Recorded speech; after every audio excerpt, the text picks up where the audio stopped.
হযরতে আবুল হাসান নূরে বাগদাদী রাহমাতুল্লাহ আলাইহি নামক একজন আল্লাহ তাআলার বান্দা ছিলেন, যিনি বসবাস করতেন বাগদাদ নগরীতে, যিনার বাড়ি হইল শামদেশে।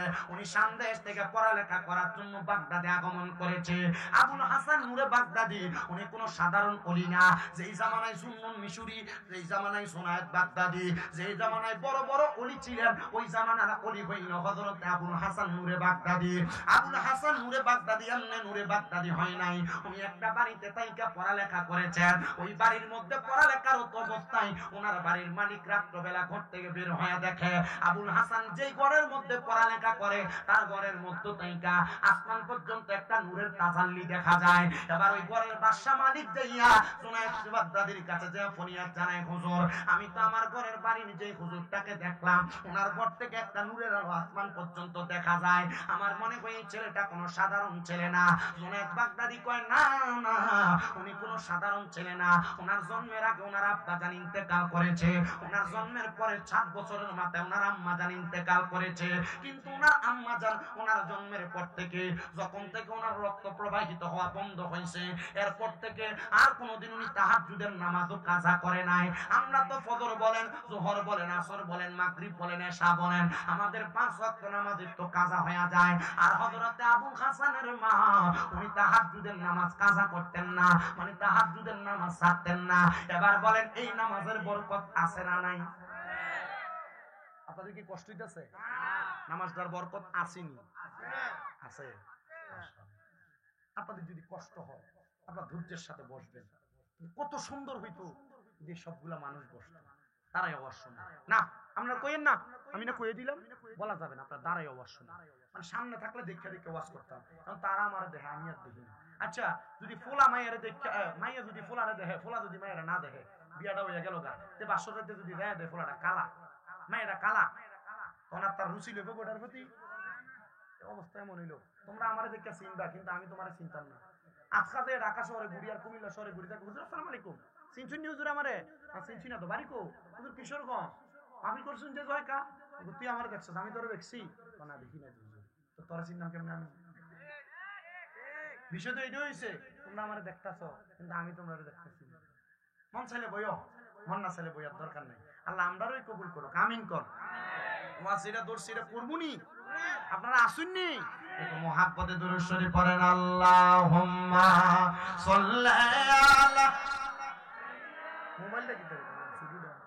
আচ্ছা আচ্ছা, মুহাম্মাদ ওয়া আলা আলি।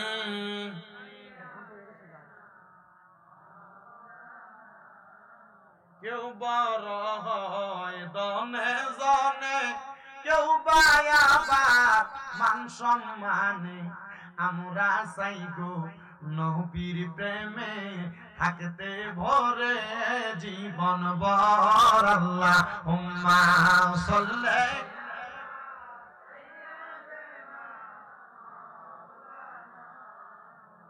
ওয়া আলা আলি সাইয়্যিদিনা।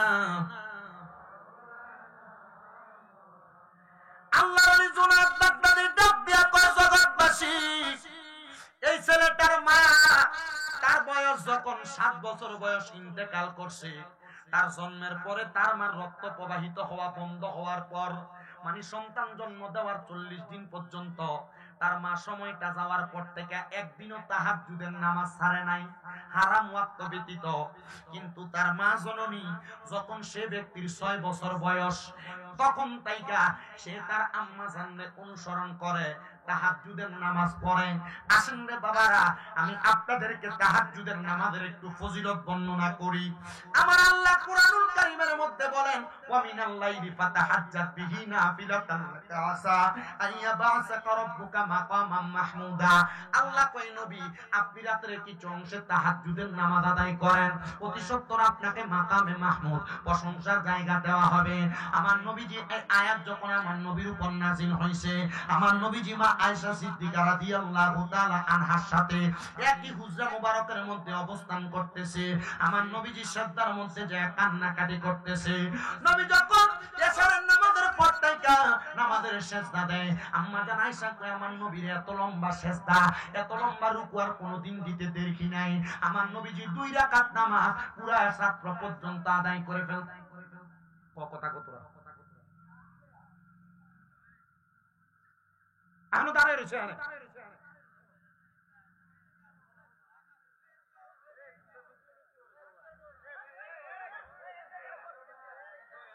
আমার মুসলমান ইমানদার,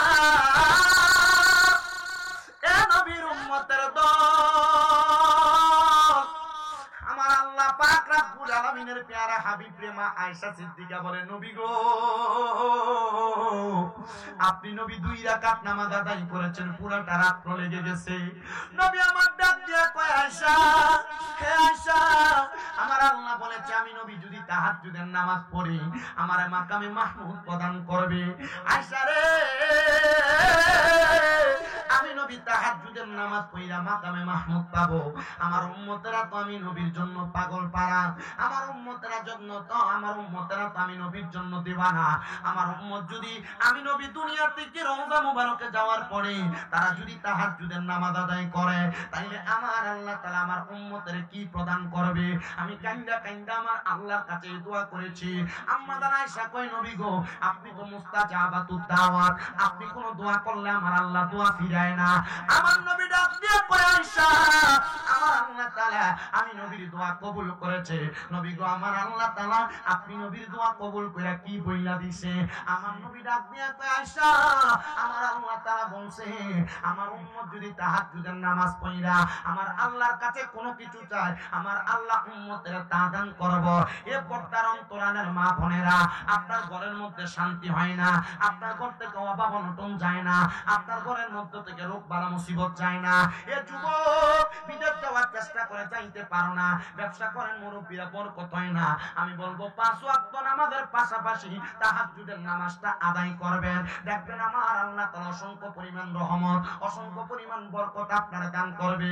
কঠিন কোন রোগে যদি আক্রান্ত থাকেন আপনি তাহাজ্জুদের নামাজ পড়ে আল্লাহর কাছে দোয়া করবেন, দেখবেন আমার আল্লাহ তাআলা কঠিন রোগ থেকে শিফা দান করবে।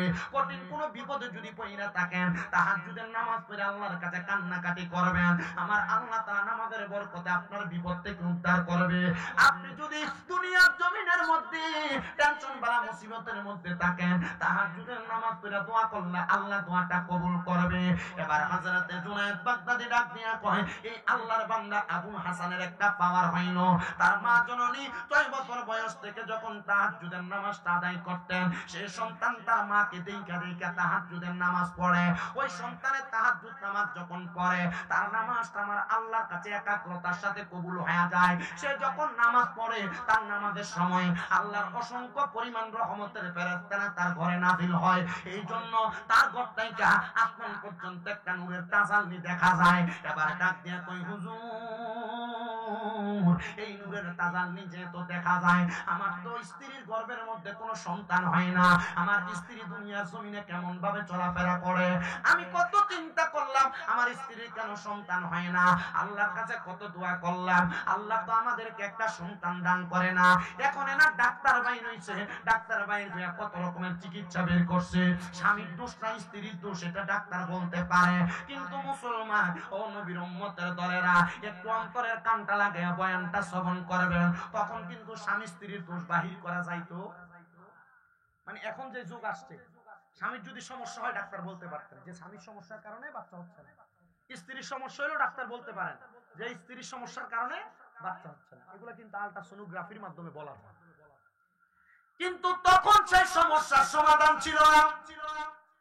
হযরতে আবুল হাসানের ওই আল্লাহর বান্দাটা ডাক দিয়া বলতেছেন, তিনি যার বাড়িতে বসবাস করেন তিনি বলতেছেন আমার স্ত্রীর গর্ভ থেকে 11 বছর পর্যন্ত কোনো সন্তান হয় না, 11 বছর কোনো সন্তান হয় না। আপনি বলেন হুজুর এমন কোন মাধ্যম আছে যে মাধ্যমের মাধ্যমে আমি সন্তান পাইতে পারি? এবার আবুল হাসান ডাক দিয়ে কয়, বাবা আপনি কি আল্লাহর কাছে কামনা করেছেন সন্তানের জন্য? বলে হ্যাঁ, আমি আমার আল্লাহর কাছে কম দোয়া করি নাই। এবার ডাক দিয়ে কয়, আপনার স্ত্রীকে আল্লাহর কাছে কামনা করেছে সন্তানের জন্য? আপনারা কোন আমার আল্লাহর কাছে কামনা করলে আল্লাহ সন্তান দিতে পারে কি পারে না? কিন্তু বাবারে আমার আল্লাহ তাআলার কাছে আপনি ডাইরেক্ট কামনা করতে গেলেন, পাইলেন না তো পাইলেন না। কারণ আপনার দুনিয়া এবং আখিরাত আপনি ক্লিয়ার করার জন্য কোন হক্কানি রব্বানি মাশায়েখে আযম পীরের হাত আপনি ধরেন নাই। যেহেতু সাবজেক্টটা শানে আউলিয়া, আউলিয়া কেরামের শান ও মানাজমতের বয়ান আমি আপনাদের কাছে করব। আপনি যদি হক্কানি একজন পীরের হাত ধইরা আপনি যদি ওনাদের তালিম তরবিয়ত মোতাবেক চলাফেরা করেন, তাইলে আপনি দুনিয়া থেকে ইন্তেকাল করার আগ পর্যন্ত আপনার আখিরাত পরিষ্কার হয়ে যাবে।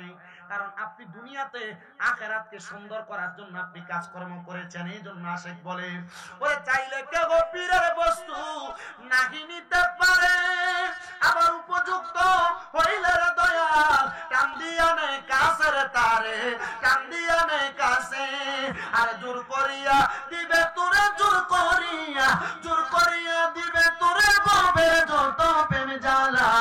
কেউ বুঝিতে পারে না রে পীর মুর্শিদের খেলা, আরে ওলি আল্লাহর খেলা। আরে জোর করিয়া বুঝতে গেলে, জোর করিয়া বুঝতে গেলে তার গতে মরণ জ্বালা। কেউ বুঝিতে পারে না রে ওলি আল্লাহর খেলা, আরে পীর মুর্শিদের খেলা। জবান বন্ধ নাই, চিৎকার মেরে বলেন ইয়া বলি আল্লাহ। মুসলমান ও নবীর উম্মতের দলেরা, বাচ্চাটার বয়স মাত্র 8 বছর, 6 বছর থেকে তাহাজ্জুদ পড়ে। তাহলে 6 বছর, 7 বছর, 8 বছর তাহাজ্জুদের নামাজ পড়তে টানা 3 বছর। ডাক দিয়া কয়, ও বাদশা, আপনি তো আল্লাহর কাছে চাইছেন, আপনার বউ তো চাইছে, কোনদিন জামাই বউ দুইজন এক লগে চাইছেননি? বেটারা কত দোয়া করেন আপনারা, দোয়া দি কবুল হয় না। ওই যে বাসর রাইতে ঢুকাইয়া দিয়ে 2 রাকাত নামাজ পড়াইছিল, এরপরে বউরে লয়ে কবে 2 রাকাত নামাজ পড়ছেন? বুকটা তার দিয়ে কর। এটা লাইলাতুল মেরাজের রাত যায়, বরাতের রাত যায়, কই বউরে লয়ে তো 2 রাকাত নামাজ পড়েন না। আপনি কত সুন্দর বিল্ডিং ঘর বানান, আপনার বিল্ডিং ঘরে বারান্দা থাকে, আপনার বিল্ডিং ঘরে 2টা-3টা ওয়াশরুম থাকে, আপনার বিল্ডিং ঘরে কত সুন্দর ড্রয়িং রুম থাকে, একা একা ইবাদতের জন্য একটা ঘর থাকে না। কি কথা কন না কেন? আল্লাহ বুঝার তৌফিক দান করুন। আমার মুসলমান ইমানদার, এ নবীর উম্মতের দল ডাক দিয়ে কয়, স্বামী স্ত্রী দুইজন একসাথে দোয়া করছেননি? একসাথে দোয়া করলে আল্লাহ দোয়া কবুল করে, কিন্তু আমরা সমাজে নতুন নতুন মাসালার ফতুয়া দেন না, বেনার অভাব নাই। আয়া কয় সম্মিলিত দোয়া করা বেদাত। এমন সিটিং আছে না নাই? কথা কয় না আছে না নাই? এই সিটিংটির কারণে বর্তমান যুব সমাজ ধ্বংসের পথে যাইতেছে। আগে কত সুন্দর তারাবির নামাজ পড়তাম আমরা, 20 রাকাত। যুবকটার কানের মধ্যে মাথার মধ্যে ফতুয়া দিয়া দিতে, ফতুয়া ঢুকাই দিতে, কয় 8 রাকাতের বেশি কোনো তারাবি নাই, নবীজি 8 রাকাতের বেশি পড়ছে না। এবার রমজান মাস আসলে মসজিদের ভিতরে সামনের কাতারে 20 রাকাত তারাবি সবাই পড়ে। এবারে নতুন মাসালা শিক্ষা, নতুন ফতুয়া শিক্ষা, মসজিদের সামনের কাতারে 8 রাকাত পড়ে মুরব্বিরা ডিয়া ডিয়া বাইর হয়। আপনারা কোন এমন সিটার মার্কা মুসলমানীয় বাংলা সমাজে আছে না? না, আপনারা ইবাদতের একবার কাইটটা হামসার করে দিতেছে। একবার নির্বাচনে দাঁড়াইছে, নির্বাচনে দাঁড়াইয়া তো নির্বাচনে যারা দাঁড়ায় দেখবেন এরা সাদা সাদা পাঞ্জাবি আর পায়জামা পরে না, সাদা পাঞ্জাবি পায়জামা পরে। আল্লাহ রহমত হইলে বেটা নির্বাচনে দাঁড়াইয়া বেটার বউরে যায় কইছে, এগো আমি তো সুন্দর একটা পায়জামা কিনে আনছি সাদা, এটা তুমি একটু কষ্ট করে 2 আঙ্গুল কাটটা শুরু করে দিও। বউ কইছে, এত ভাবতাম না, বাজার থেকে কিনছেন, কমায় আনতেন বললেন না, এটা দেন। বেটা চিন্তা করলো, দূর, নিজের বউরে কইলাম দিল না, পুতের বউরে একটু কইয়া দিই। পুতের বউর কাছে গেছে, বগো তুমি তো আমার কলিজার টুকরা ছেলের বউ, তুমি একটু পারলে আমার পায়জামার একটু 2 আঙ্গুল কমাই দিও। বাবা আমি তো আপনার নাতির দুধ খাওয়াইতেছি, আমি ভাবতাম না। ছোট বউরে যায়, ছোট পুতের বউরে যায় কইতেছে, তুমি আমার পায়জামার একটু কাইটা দিও। বেডি খুব আদর যত্ন করে নিয়া বেডি এটার 2 আঙ্গুল কাটছে, কাইটটা এটা সুন্দর করে সেলাই করে নিয়ে আলনার উপরে রাখছে। বড় পুতের বউ বাইরে কইতেছে, আরে আব্বা দিছে, কইরা দিল না কেউ। এ বেডি যায় এটার আর 2 আঙ্গুল কাইটটা সেলাই করে আবার আইনা রাখছে। পরে নিজের বউ বাইরে দেখতেছে, কি রে পায়জামাটা এনে রাখতে গেল, পায়জামাটা কেউ কমাই দিল না, বেডি নিয়ে এটার আরো 2 আঙ্গুল কাটছে। কয় আঙ্গুল হইছে? 6 ইঞ্চি করে কাটছে, 2 ইঞ্চি করে কাটছে। কয় ইঞ্চি হইছে? আচ্ছা কোন ফ্যানটারে যদি 6 ইঞ্চি কাটে, এটা কি ফ্যান না হাফ প্যান্ট? তো আমরা সমাজে ইবাদতরে কাটতে কাটতে এমন হাত পান বানায় ছাইরা দেয়, এমন সিটারও আছে। আল্লাহ আমরা বুঝার তো দেয়। ইবাদত যদি করেন না এইটা নাই, ওইটা নাই, এই দোয়া নাই, ওই দোয়া নাই, এই নামাজ নাই, ওই নামাজ নাই, বুঝবেন যে বুঝছি শয়তান তার লগে আছে। যেহেতু কোনো কিছু নাই, শয়তান আছে তার লগে। কথা কই না, ঠিক কি না? আল্লাহ বুঝার তৌফিক দিক। এই যে সবে মেরাজ গেল, কত মসজিদের ভিতরে তালা ঝুলছে, ঠিক কি না? আল্লাহ আমাদের বুঝার তৌফিক দান করুন, জোরে কোন আমিন। আমার মুসলমান ইমানদারের দলেরা এবার ডাক দিয়ে কয়, জামাই বউ এক লগে দোয়া করবা। এ পর্দার অন্তরালের মা বোনেরা মনে রাখবেন, এক লগে দোয়া করলে দোয়া কবুল হয়। তো যারা কয় এক লগে কোনো দোয়া নাই, আমি গত জুমার আগের জুমা আমার মসজিদের সম্মিলিত দোয়ার ব্যাপারে আমি একটা হাদিস শরীফ পড়ছিলাম। নবী আমার নবীজির হুজরা মুবারক থেকে বের হইয়া নবীজির কলিজার টুকরা সাহাবী আনাস রাদিয়াল্লাহু তাআলা ঘুরে নিয়ে বের হইছেন। বের হওয়ার পরে আমার নবী ডাক দিয়া কয়, আনাস তুমি আমি যা দেখতেছি তুমি দেখতে পাও কিনা? আনাস রাদিয়াল্লাহু তাআলা ডাক দিয়া কয়, ইয়া রাসূলুল্লাহ, না আমি দেখতেছি না, তবে আমি দেখতেছি আপনি তাকিয়ে আছেন, একসাথে অনেকগুলা লোক আসমানের দিকে হাত উঠে দোয়া করতেছে। আমার নবী ডাক দিয়া কয়, আনাস আমি শুধু এইটা দেখি না, আমি দেখতেছি যারা যারা দোয়া করতেছে তাদের প্রত্যেকের হাতের মধ্যে আল্লাহ তাআলার নূর দেখা যায়। আনাস রাদিয়াল্লাহু তাআলা ডাক দিয়া কয়, ইয়া রাসূলুল্লাহ আপনি দোয়া করেন আমি যেন সেই নূরটা দেখতে পাই। আমার নবী দোয়া করলেন। আনাস রাদিয়াল্লাহু তাআলা বলেন, আমি তাকে দেখলাম, এবার নূরটা আমার চোখ দিয়েও দেখতেছি। এবার আমার নবী বলে, আনাস তাড়াতাড়ি করো, আমরা তাদের সাথে দোয়াতে যে শরীক হই। এবার আমার নবী হযরতে আনাস রাদিয়াল্লাহু তাআলা একসাথে ওই দোয়ার মধ্যে শরীক হওয়ার জন্য গেলেন। তারা যেই দোয়া করলেন আমার নবীর সাথে সাথে আমিন বললেন। আরে বাবা মনে রাখবা, সবাই যদি কোনো জায়গার মধ্যে কোনো দোয়া করে, কেউ যদি আমিন বলে, তারা যেই দোয়া করে এই দোয়াটার অংশীদার আমিন বলনেওয়ালা ব্যক্তিও পাওয়া যায়।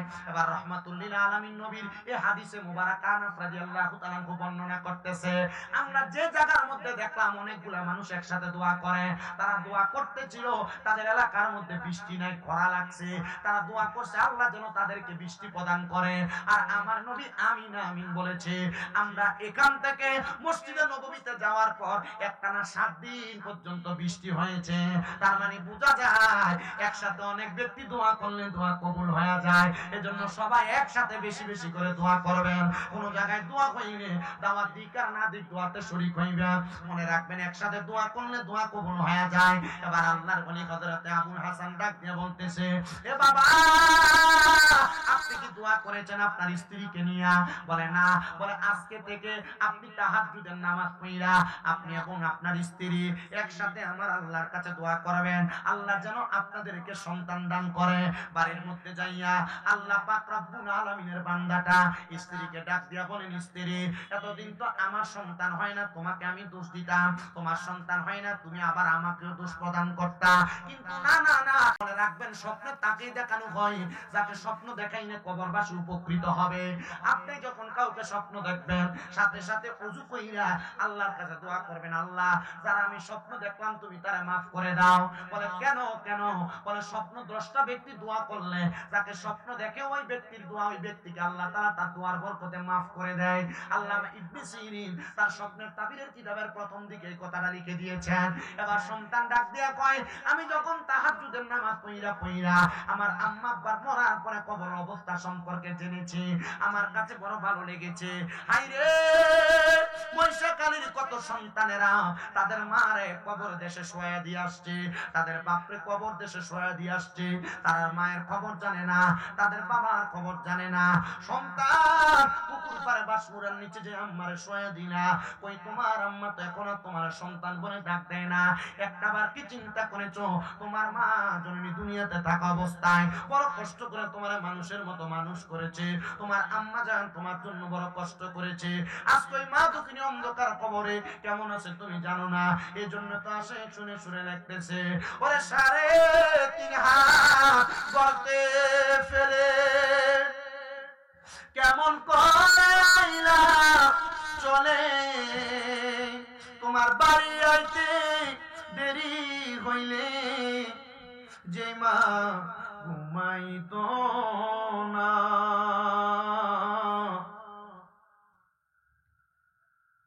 ওই কবর দেশে মায়ের পাশে একটু রইলি না রে, কবর দেশের খবর লইলি না। কেমন আছেন বাবা মনি, কেমন আছে মা জননী, একটা বারো ফিরা চাইলি না। ওই মা বাবারে কষ্ট দিয়া দুনিয়াতে দিন কাটাইয়া কোনদিনও শান্তি পাবি না রে, কবর দেশের খবর লইলি না। আরে আমার যুবক, এ মুরব্বী বাবারা, এ পর্দা নসিনী মা বোনেরা, ওই আব্বাজান তোমার বড় কষ্ট করে মানুষের মতো মানুষ করেছে, কিন্তু বর্তমান সমাজে তো ফসা, বর্তমান সমাজের পোলাপানে তো ফসা, তাদের স্ত্রী তাদেরকে কথায় কথায় বলেছে, তোমার আব্বা আম্মার কি তুমি একা সন্তান নি, আর তো 2-3 ভাই আছে, তুমি কেন তোমার মা বাপরে একা একা খাওয়াও? এই কথা শুই না সন্তানেরা তাদের মা বাপরে জুদা করে দেয়, এই কথা শুই না সন্তানেরা তাদের মা বাপরে আলাদা করে দেয়, মা বাপ এক সপ্তাহ এক ঘরে আরেক সপ্তাহ আরেক ঘরে ভাত খায়, এই কথা শুই না অনেক সন্তানেরা তাদের মা বাপকে আলাদা করে দেয়, সকালে এক ঘরে ভাত খায়, রাত্রে এক ঘরে ভাত খায়। হাই রে, কত মা বোনেরা, কত আম্মারা আব্বারা, তারা ঘরের মধ্যে বালিশের মধ্যে মাথা লাগে লাগে রাত্রবেলা কান্না করে তারা বালিশ ভিজায়। কারণটা কি? কারণ তারার ফুটে তারা লোক ঘোষা গলায় কথা কয়, তারা সন্তান তারা দাম দিয়ে কথা কয় না, তারা সন্তান তারা বাদ দেয় না। সন্তান বুইলা গেছো তোমার আব্বা জানের কষ্টের কথা, তোমার আব্বা জানের জুতাটা চিরা চিরা পায়ের গোড়ালিটা রাস্তার সাথে লাগতো, তোমার আব্বা জান কোনো দামি জুতা পরে নাই, তুমি সন্তানদের নতুন জুতা কিনা পরাইছে। আজকে ওই আব্বা জান অন্ধকার কবরে, এ সন্তান ঈদের দিনে আব্বা জান কোনো নতুন জামা কাপড় পরে নাই, তোমার আব্বা জান অন্ধকার কবরে। আব্বা জান কবরে কেমন আছে তুমি জানো না।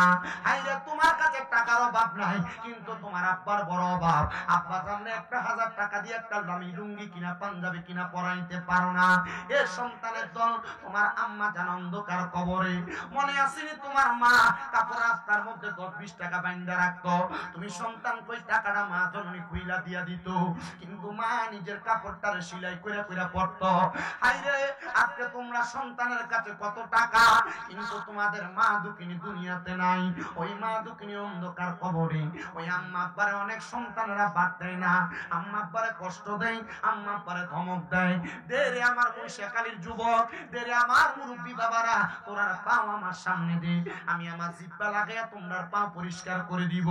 তবু আদা করবা, এখান থেকে বাড়িতে যে মা বাবার পায়ে ধরবা, আম্মা আব্বার পাউডার মধ্যে ধরে বলবা, মা ও আব্বা জান, আল্লাহর ওয়াস্তে আমি সন্তানকে মাফ করে দেন। যতক্ষণ পর্যন্ত তোমার মা বাবা তোমার বলছে মাফ করে দিছি, ততক্ষণ পর্যন্ত মা বাবার পাও তুমি ছাইরো না। বলে কেন? কেন? ওই আম্মা আব্বার মনে কষ্ট দিয়া, আম্মা আব্বারে নারাজ কইরা তুমি মক্কা মদিনা হজ করতে গেলে হজ কবুল হবে না, নামাজ পড়লে নামাজ কবুল হবে না। আম্মা আব্বা যদি খুশি হয়ে যায়, আল্লাহর নবীর হাদিসে মুবারাকা, রাদা রব্বি ফি রিদাল ওয়ালিদাইন, আম্মা আব্বার সন্তুষ্টিতে আমার আল্লাহ তাআলা সন্তুষ্ট হয়ে যায়। কেউ যদি ওই মা বাবার মনে কষ্ট দিয়া থাকো, ওয়াদা করে কাম থেকে বাড়িতে যা মা বাবার পায়ে ধরে মাপ চাইবা। আজকে মহিষাকালীর মাহফিলটা কবুল হবে কিনা আমি এটার গ্যারান্টি দিতে পারবো না, তবে একটা কথা বইলা যাই, মহিষাকালীর কোন দোকানে বইসা বইসা কোন মুরব্বিরে যদি আগামী কালকে বলতে শুনো, হ্যাঁ শামীম ব্রাদার ওয়াজ শুই না, আমার সন্তান আমার পায়ে ধরে মাপ চাইছে, মনে করবা মাহফিল কবুল হয়ে গেছে। অনেক সন্তান চিন্তা করে, হুজুর আমি কেমনে আমার মা বাবার পায়ে ধরে মাপ চাইবো, আমার তো শরম লাগে, আমার তো লজ্জা লাগে, আমি তো 2 ঈদের সময় মা বাবার পাশ হইয়া সালামও করি না। আমি বলবো রে সন্তান, সালাম করো আর না করো, আম্মা আব্বার কদমে ধরলে তোমার দাম কমবে না, আম্মা আব্বার কদমে ধরলে তোমার সম্মান কমবে না, আম্মা আব্বার কদমে ধরলে আল্লাহ তাআলা তোমার সম্মান ইজ্জত বাড়ায় দিবে। কিন্তু সন্তানের দল, তুমি তো তোমার মা বাবার কদমে ধরতে চাও না, তোমার শিরিক বেদাতের ফতোয়া দিয়া দূরে রাইখা দেয়। মনে রাখবা, আম্মা আব্বার কদমে শুধু ধরা না, মাঝে মাঝে সুযোগ পেলে মা বাবার পায়ের মধ্যে চুমা দিবা। আম্মা আব্বার কদমে চুমা দিলে আল্লাহর জান্নাতের চৌকারে চুমা দেওয়ার সওয়াব পাওয়া যায়। আইরে সন্তানের দল আম্মা আব্বার পায়ে চুমা দিব দূরের কথা, অনেকে চিন্তা করে হুজুর যাদের বাড়িতে আব্বা আছে তারা বাড়িতে যাইয়া আব্বার পায়ে ধরে মাপ চাইবো। হুজুর আমার তো আব্বা নাই, যে আব্বা জান আমার এত কষ্ট করে মানুষ করছে, আমি কার পায়ে ধরে মাপ চাইবো? পর্দানুশীনী কত মা বোনেরা কান্দে, তারা আব্বা জান অন্ধকার কবরে, তাদের কাছে টাকা আছে পয়সা আছে কিন্তু আব্বা জান অন্ধকার কবরে। কে বাবা তুমি কেমন আছো ছোট মাটির ঘরে, তোমার কথা হৃদয় মাঝে পড়ছে বারে বারে, ভালোবাসি তোমায় বাবা বুকটা যে যাইছি রে, তোমার কথা হৃদয় মাঝে পড়ছে বারে বারে। বাবা গো ও বাবা, বাবা গো ও বাবা, আল্লাহ কোন সন্তান জানি তাদের আব্বারে হারায়া আজকের মাহফিলের মধ্যে কান্দে, আল্লাহ তাদের আব্বার কবর জান্নাতের বাগান বানাও। সন্তানের দল অনেক সন্তান চিন্তা করে হুজুর যাদের বাড়িতে মা আছে তারা বাড়িতে যাইয়া মার পায়ে ধরে মাপ চাইব, আমার তো মা নাই আমি কার পায়ে ধরে মাপ চাইব? আমি বলবো সন্তানের দলেরা আম্মা জান যদি কবরে থাকে, আব্বা জান যদি কবরে থাকে, আজকের মাহফিলের যিনি সম্মানিত সভাপতি আপনাদের পাড্ডা দারুল রহমত সিদ্দিকিয়া দরবার শরীফের গদিনী শিল্পী সাহেব হুজুর কেবলা হযরত মাওলানা মুহাম্মদ শফিকুল ইসলাম সিদ্দিকী হুজুর কেবলার সাথে আখিরি মুনাজাত কইরা আল্লাহর কাছে চোখের মনি কোটার মধ্যে পানি ফালায়া ফালায়া কান্না করবেন। মনে রাখবেন আপনার পানি ফোঁটাটা মাটিতে পড়ার আগে আমার আল্লাহ তাআলা আপনার মা বাবার জীবনের গুনাহ মাফ করে দিবে। যেহেতু আল্লাহর একজন ওলি, ওলিদের উসিলা আল্লাহ তাআলা দোয়া কবুল করে। এবার আপনারা বলেন আল্লাহ তাআলার কাছে আমরা ওলিদের উসিলায় দোয়া করলে আম্মা আব্বার কবরের আযাব আমাদের কামাই রুজির মধ্যে আল্লাহ তাআলা সকল কাজের মধ্যে বরকত দিতে পারে কি পারে না? তাকবীর, নারে রিসালাত, আহলে সুন্নাত ওয়াল জামাত, পারদা সিদ্দিকিয়া দরবার শরীফ। জোরে কোন মারহাবা, এত আস্তে মারহাবা কইলেন? আল্লাহর উসিলা দিয়া দোয়া করলে দোয়া কবুল হয়নি, বিশ্বাস আসেনি। আইক না আইলে মাইক ধরবো, আমি একটু ওয়াজ করি, আর কিছুক্ষণ সময় আপনারা কষ্ট দিতাম। আসুন মারহাবা। তাহলে একটু আল্লাহর ওলির একটা শান গাই। ওলিদের ওলি যিনি গাউসুল আজম জিলানী, ওলিদের ওলি যিনি গাউসুল আজম জিলানী, বাগদাদে জন্ম কুতুবে রাব্বানী, বলেন বাগদাদে জন্ম কুতুবে রাব্বানী। বাবারা গাউসে পাকের শান গাইতে অসুবিধা হয় আপনারা? গাউসে পাকের শান গাইলে ভালো লাগে না? অন্তরে মোহাব্বত লাগে না? একটু মোহাব্বতে কর না। এই কারণ আল্লাহ হাবিব সাল্লাল্লাহু আলাইহি সাল্লামের ঘোষণা, যিকরুল আম্বিয়াই মিনাল ইবাদা ওয়া যিকরুস সলিহিনা কাফারা। নবীদের জিকির করলে ইবাদত হয়, ওলিদের জিকির করলে গুনাহ মাফ হয়। মোহাব্বতে আউলিয়া কেরামের শান করেন। ওলিদের ওলি যিনি গাউসুল আজম জিলানী, ওলিদের ওলি যিনি গাউসুল আজম জিলানী, বাগদাদে জন্ম কুতুবে রাব্বানী, বলেন বাগদাদে জন্ম কুতুবে। হাইরে তোমার কাঁধে নবীজির কদম, সব ওলিদের কাঁধে তুমি গাউসের কদম, বলেন তোমার কাঁধে নবীজির কদম, সব ওলিদের কাঁধে তুমি গাউসের কদম। দয়ার নজর করো আমায় ও গো গাউসে সামদানি, দয়ার নজর করো আমায় ও গো গাউসে সামদানি, বাগদাদে জন্ম কুতুবে রাব্বানী, বলেন বাগদাদে জন্ম কুতুবে। হাইরে ওলিদের ওলি যিনি গাউসুল আজম জিলানী, ওলিদের বাগদাদে জন্ম কুতুবে রাব্বানী, বলেন বাগদাদে জন্ম কুতুবে। হাইরে বংশ তোমার হাসান হুসাইনি, তুমি হইলা আমার ফাতেমা নয়নের মনি, বলেন বংশ তোমার হাসান হুসাইন, তুমি হইলাম ফাতেমার নয়নের মনি মুর্দা করো জিন্দা করো ও গো গাউসে সামদানি মুর্দা করো জিন্দা করো ও গো গাউসে সামদানি বাগদাদে জন্ম কুতুবে নি বলেন বাগদাদে জন্ম কুতুবে আল্লাহ যেন কবুল করে জোরে কোন আমিন। আউলিয়া কেরামের সোহবতে আউলিয়া কেরামের কাছে গেলে আল্লাহ তাআলা বান্দারে maaf করে, গুনাহ maaf করে, হায়াতে বরকত দেয়, রিজিকে বরকত দেয়। আল্লাহ তাআলা হেদায়েতের পথে জান্নাতের পথে কবুল করে। কথা কোন না ঠিক কি না? কারণ আমরা সুন্নিদের বিশ্বাস আউলিয়া কেরামের পথটা ইহদিনাস সিরাতাল মুস্তাকিম পথ, সহজ এবং সরল পথ। কথা কোন না ঠিক কি না? তো বাবা আমার ভারতের জমিনের প্রখ্যাত ওলি, ওনার কাছে একদিন এক নেশাখোর গেছেন, যা বলতেছেন হুজুর আমার স্বভাব হলো নেশা করা, তবে আমি খবর পাইছি আপনি বলছেন মুরিদ হইলে মানে পীর মাশায়েখের কাছে যায় বায়াত গ্রহণ করলে আল্লাহ তাআলা তার জীবনের গুনাহ maaf করে দেয়। হুজুর আপনি আমারে মুরিদ করান। ও বাবা মনে রাখবেন যারা নেশা করে এই নেশাখোরদের অভ্যাস বড় খারাপ। নেশাখোররা নেশা করার টাকা পয়সা না পাইলে মানুষের কল চুরি করে, মানুষের ডেকছি চুরি করে, চুরি চামারি করে। আপনারা কোন নেশাখোরদের এমন অবস্থা আছে না নাই? আপনারা আসতে কোন দিক? নেশাখোরদের এমন অবস্থা আছে না নাই? মুহাব্বতে একটা তাকবীর দেন, নারে তাকবীর, নারে রিসালাত, আহলে সুন্নাত ওয়াল জামাত। প্রধান অতিথির আগমন, হযরত মাওলানা হাসানুর রহমান হোসেন নকশবন্দি ওয়া সিদ্দিকী সাহেবের আগমন। মারহাবাটা জোরে কোন। হুজুর আসার আগ পর্যন্ত আমি আমার এই কারগুজারি ওয়াকিয়া ঘটনাটা বইলা শেষ করি। হুজুর আসার আগ পর্যন্ত আমি আমার কথাগুলা বলবো, এই পর্যন্ত আপনারা ধৈর্য ধারণ করে শ্রবণ করার চেষ্টা করবেন। ওই নেশাখোরটা প্রবঞ্চনায়, নেশাখোরের অত্যাচারে এলাকার মানুষগুলা বড় বিরক্ত। এবার ওই নেশা করে গেছেন আল্লাহর ওলির কাছে, হুজুর আপনি আমারে বায়াত গ্রহণ করান, আপনি আমারে বায়াত গ্রহণ করাইবেন, তবে শর্ত হলো হুজুর আমি বায়াত গ্রহণ করুন কিন্তু নামাজ পড়তাম না। আল্লাহর ওলি কয় বাবা এটা কেমন পাগল আমার কাছে আসলো, করে নেশা, আবার যদি কই তারা মুরিদ করাইতাম না, এই ব্যক্তি তো আমার সাথে খারাপ আচরণ করতে পারে। হুজুর বলতেছে ঠিক আছে তুমি বলছো তুমি নামাজ পড়তে পারবা না, যদি তুমি মুরিদ হওয়ার পর নামাজ পড়ো।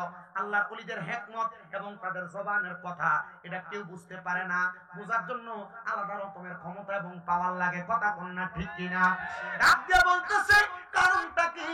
বলে হ্যাঁ নামাজ পড়তে পারবা না, যদি নামাজ পড়ো প্রতি ওয়াক্ত নামাজের জন্য তোমাকে একটা দ্বারা জুতা দ্বারা খরম দ্বারা আঘাত করা হবে।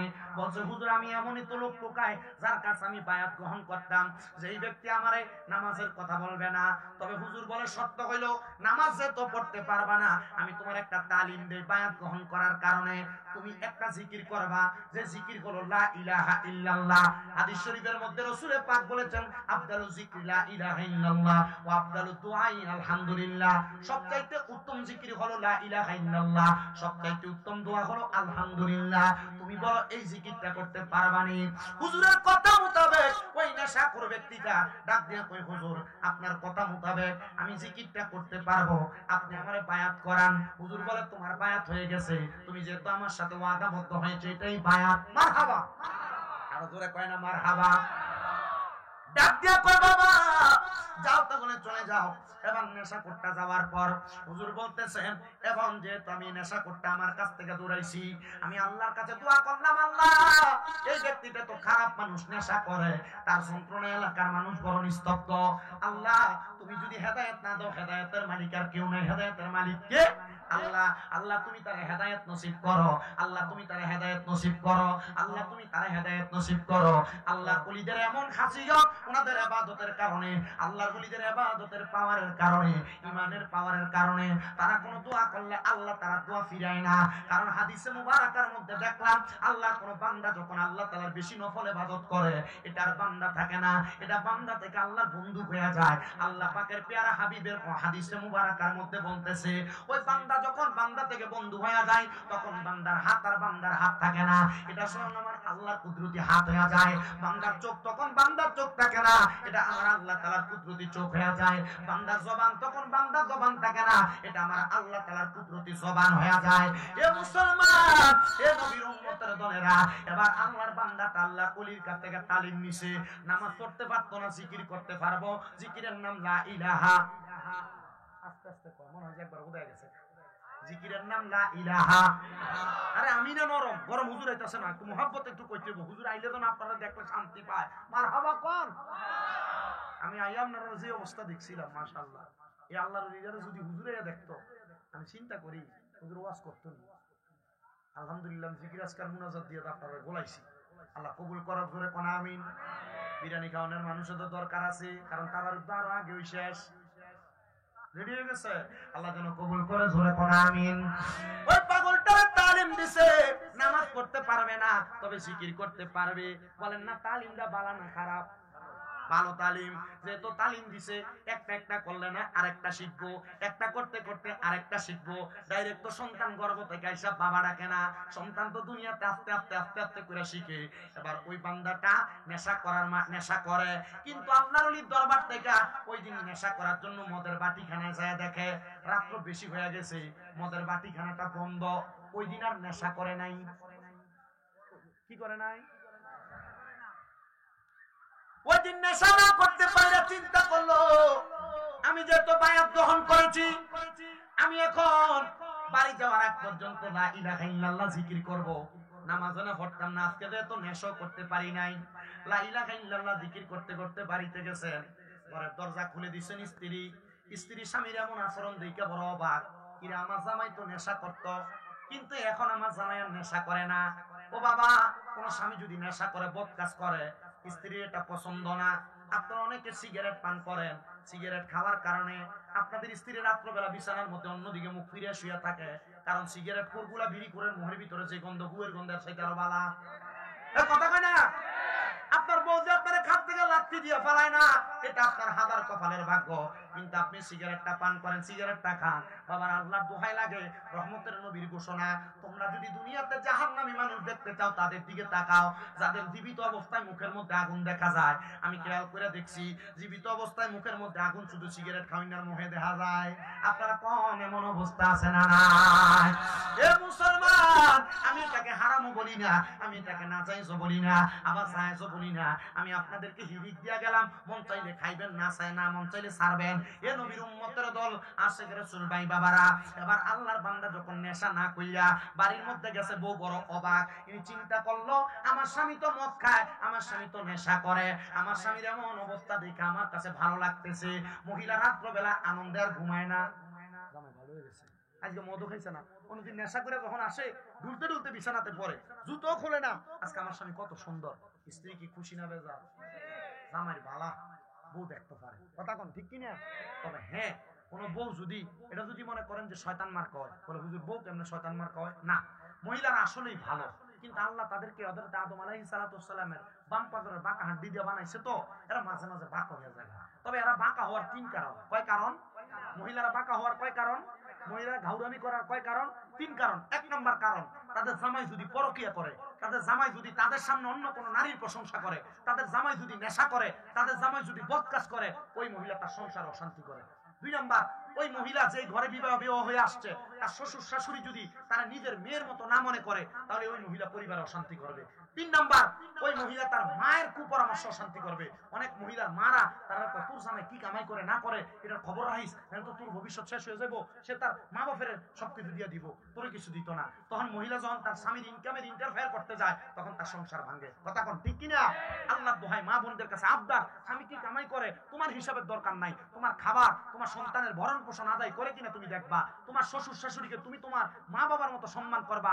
আর যারা বুড়া বুড়ি আছেন, আপনাদের কাছে আবদার, আপনি আপনার মাইয়ারা যে চোখে দেখবেন, আপনার নিজের ছেলের বউটাকে সে চোখে দেখবেন। তখন আপনি আপনার ছেলের বউর কাছ থেকে মেয়ের মতো আচরণ পাবেন।